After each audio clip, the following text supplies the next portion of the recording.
Have you ever had something to say and suddenly went quiet? Have you ever stumbled through a conversation only to think later, well, that's what I should have said? Do you ever feel like there are times when your message gets completely lost in translation? Well, my friend, you are not alone. My name is Kathy Riley. I'm your host and communications expert with over 25 years in litigation and another 15 as an entrepreneur. Our goal here is to share tools, systems, and techniques guaranteed to shift the way you connect with others. From mastering the art of a tough conversation to cultivating a mindset that screams confidence, you're going to learn how to break those bad habits. And today, we're going to talk about communicating. How do you communicate with others? What is the formula for that? Let's see. George Bernard Shaw said it best. The single biggest problem in communication is the illusion that it has taken place. Seriously, it's the illusion. And if you think about the number one stressor for us in the US, probably for humans, is time. The number one stressor is the lack of time. So knowing that we're all running around thinking we don't have enough time to do all the things that we need to do, and then we approach a conversation with an individual or a team, we are not communicating effectively. And guess what? People blow up. We lose our patience. We lose the ability to communicate, and we've lost the ability to agree to disagree. So let's talk a little bit about that. So here's a funny story. So most of you know I'm an anal retentive person, and I'm very literal. And I got married over 20 years ago. Okay, and got married in Key West. Living in Colorado, got married in Key West. And my husband and I, Prince Charming, and I decided that Key West, it was a really cool spot, right?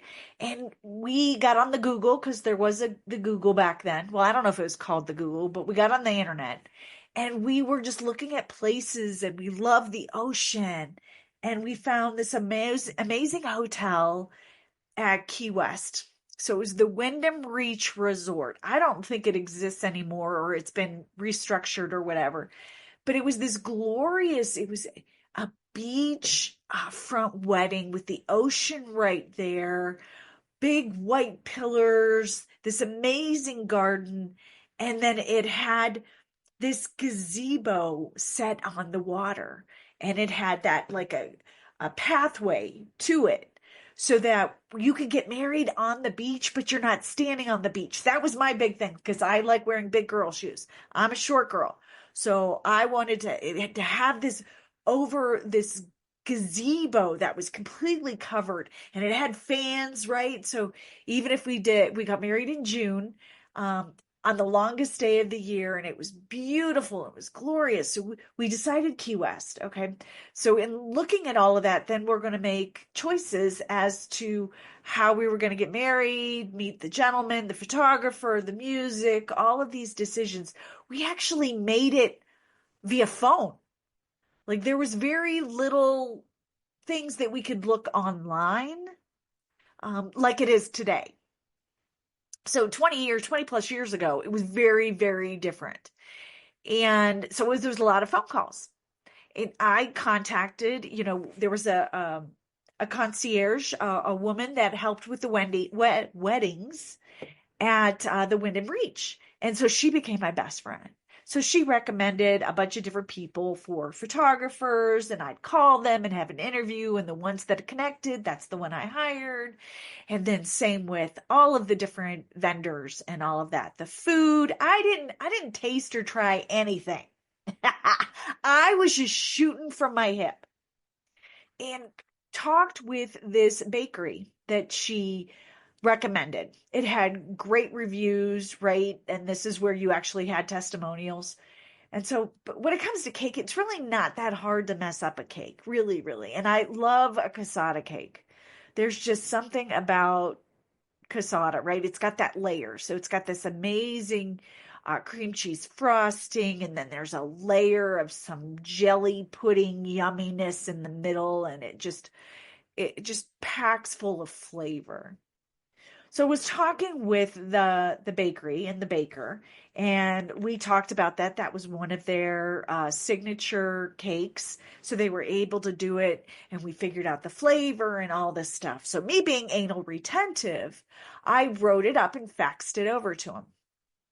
So my fax was, we figured out how many people, right? How many servings, what it was. And I think it was only, we had like a 2 tier, but the second tier wasn't really a real, it was a tiny, because we only had like 30 people, 50 people there, maybe tops. Not a lot of people. And so it was a smaller cake. So here's what I ordered with the 2 tier. I was bringing the top myself, and we were doing, I ordered a yellow cake, ivory cream cheese frosting, and then the raspberry casata filling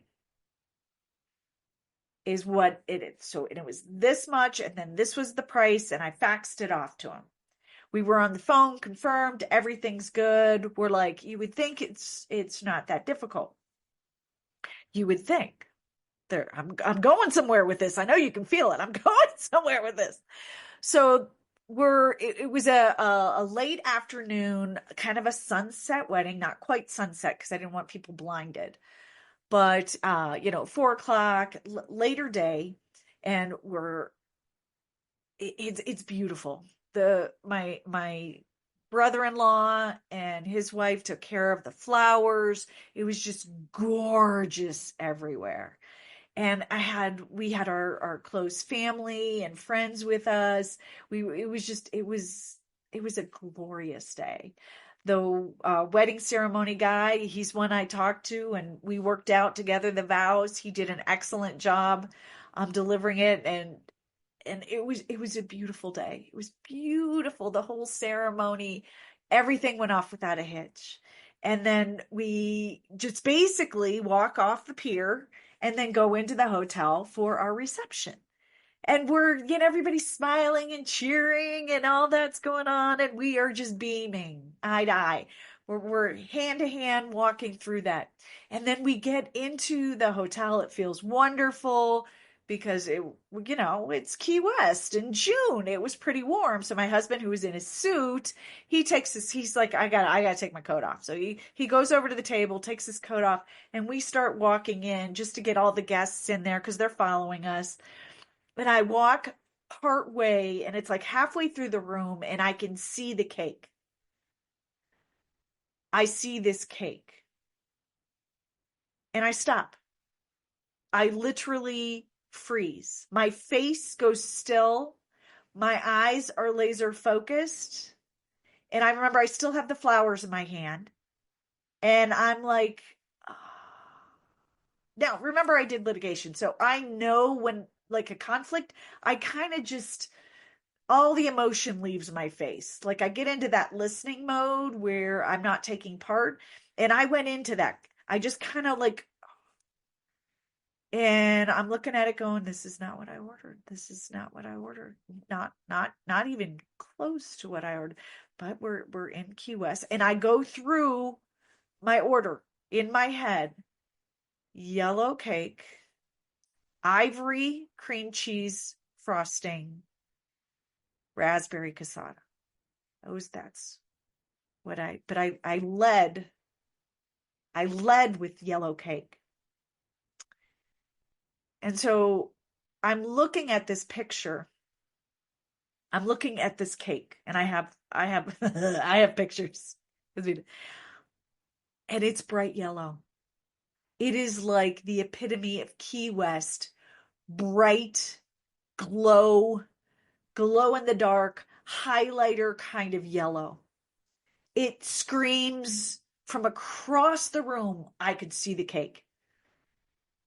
And I was like, okay, this isn't what I ordered. This isn't what I ordered. My sister comes over to me and she's like, what's going on? What's going on? What's going on? And I'm like, all right, I said, it's a yellow cake. And she's like, yeah. And I said, I ordered yellow cake, ivory cream cheese frosting because I didn't want white. I wanted ivory. And that's what I got. And she's like, well, and the process was like, okay, this is operator error. I got a yellow cake. In my head, I'm thinking, well, if you ordered a yellow cake, do you know how many shades of yellow there are? So many. Why would you not gain clarification on this? Would you not ask the follow-up question? That question was not asked.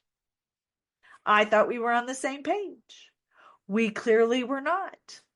But as I went over there, my sister-in-law, she had put, because there's always an oopsie at every wedding, and my wedding cake topper broke. So she offered to put flowers on top of the cake. It was beautiful because we had these blues and purples and this white and all of these colors within the flowers, and it was gorgeous, gorgeous. And I'm like, it looks pretty cool, doesn't it? My sister's like, yes, it is. She's like, hold on. So she goes to the bar. She gets, we picked out a signature drink. She comes over, puts a drink in my hand, and I'm like, okay, this was a mistake, and we'll see. And I got to tell you, that was the only big hiccup, right? And that was one of the best tasting cakes I've ever had in my life. And what's really cool is because we got married in Key West, we honeymooned in Key West, and we honeymooned with our family, just so you know. Kind of funny, but hey, that's how we roll when you do destination wedding. We honeymooned with our family, and we got to eat that cake all week. We got to eat, we ate the whole darn thing. There was no piece to save or freeze, but you can't really, there was no ability to freeze it anyway. But it was amazing. It was amazing.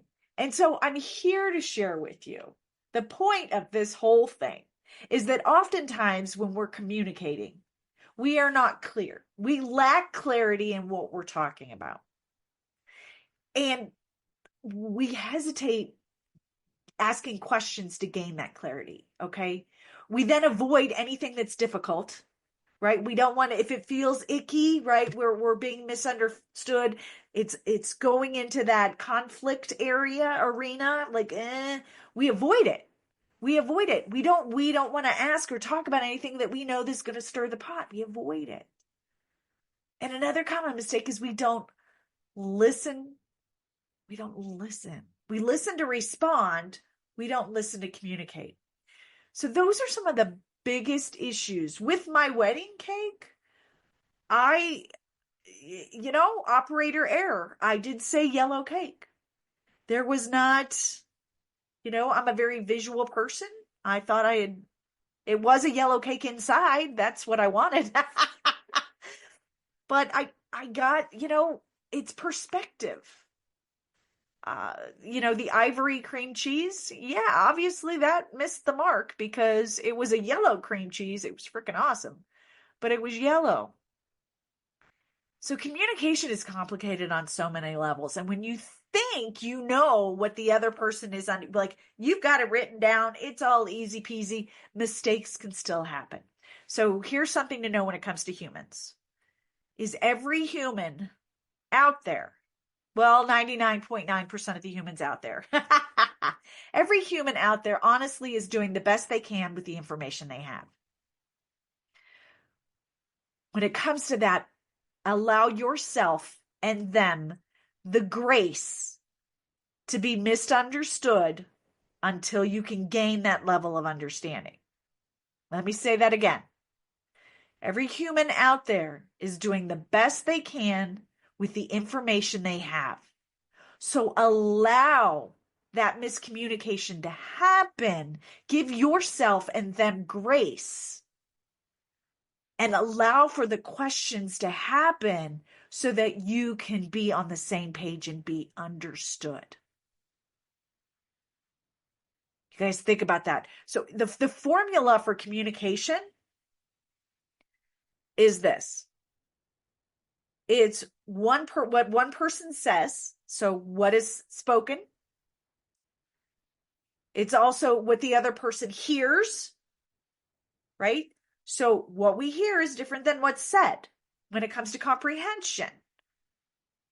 So it's what is said plus what is heard plus creating understanding equals communication.